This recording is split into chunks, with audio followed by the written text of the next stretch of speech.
हे ब्रह्मज्ञान स्वतः मात्र कोरडे पाषाण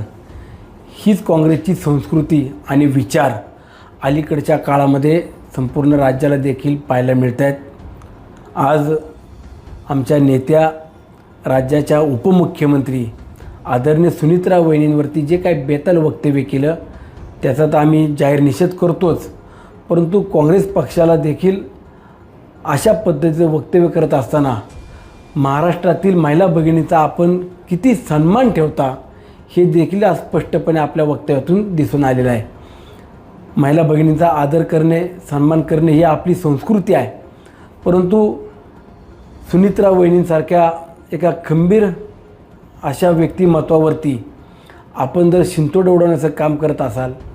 की ज्या व्यक्तिमत्वाचा आज आधार आदरणीय दादा मागील काही महिन्यापूर्वी आज आपल्यामध्ये नाही आहेत आणि दादा गेल्यानंतरनं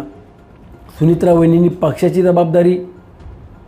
राज्यातील उपमुख्यमंत्री म्हणून पदाची जबाबदारी असेल, सहकार क्षेत्रातली जबाबदारी, शैक्षणिक क्षेत्रातली जबाबदारी स्वीकारून खंबीरपणानं आज उभ्या आहेत आणि अशा व्यक्तिमत्वावरती आपण जाणीवपूर्वक गलिच्छ असे वक्तव्य करणं हे काँग्रेस पक्षाला किंवा इतर कोणाला शोभनीय नाही आहे। काँग्रेस पक्षानं दिलगिरी व्यक्त करावी किंवा माफी मागावी हे आता आम्हाला देखील अपेक्षित नाही आहे, परंतु काँग्रेस पक्षाच्या नेत्यांना मुंबई पुणे हायवेवरून जायचं असेल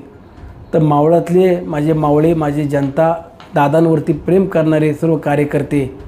या काँग्रेसच्या नेत्यांच्या गाड्या आणि तोंड फोडल्याशिवाय राहणार नाही, एवढंच मी या निमित्तानं तुम्हाला सांगतो।